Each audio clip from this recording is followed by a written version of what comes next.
Good morning, everybody.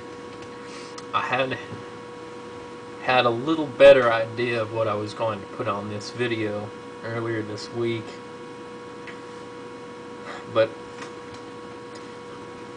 some things have happened in my own life and in the lives of some other people this week that just kind of reminded me about something I completely forgot about when I started doing these videos, when I thought of the idea for the Easter prayer campaign. And that is, this prayer campaign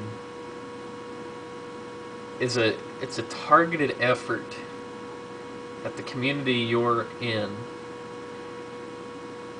for the gospel mission. You're targeting your community with the gospel with the specific goal in mind of Easter Sunday, the day that Jesus rose from the grave and conquered sin and death. You're praying for a movement of God around that time, and you're praying for gospel opportunities, and you're as a church praying towards one goal.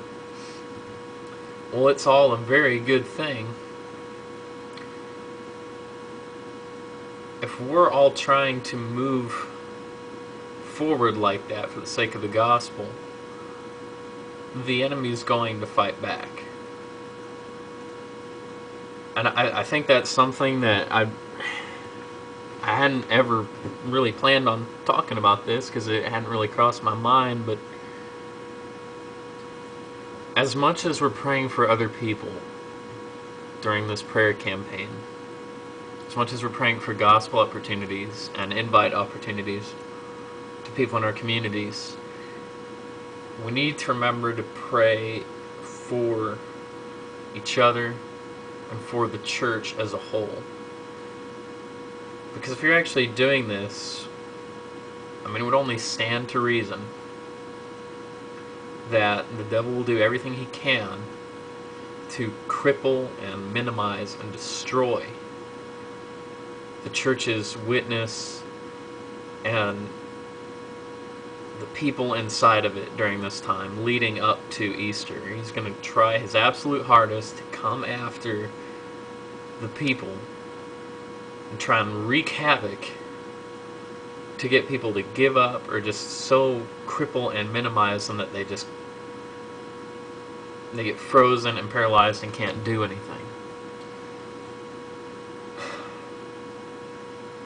So that's just what I really want to talk about today, is to just, as we're praying for all these gospel opportunities, to remember to pray for the church, to remember to pray for the people who are in it, to pray for the leaders, to just pray for safety and strength during this time, just a heightened sense of watchfulness and just willingness to make war at the first sign of sin, to just be able and willing to go after it through the grace of God. Because like the Bible says, the devil moves about like a roaring lion, seeking whom he may devour. And these are the times where he's going to come the hardest, trying to do the most damage. It's when the church isn't doing anything that he's going to leave you alone, but it's when you try and do something that he's going to actually come after you. And the prayer campaign is doing something. It's actually trying to go out into the community with the gospel and make an impact for God. And he's not going to like that. So just right during this season, I just wanted to remind everybody that it's very important to not only pray for the unbelievers in your community, but to pray for the believers in your Christian community at your church. To just remember that if we're not careful, we could do all this praying and wind up with nothing, because the devil's just been working behind the scenes, minimizing everything and just tearing your church apart from the inside out, or the outside in, whichever he chooses to do.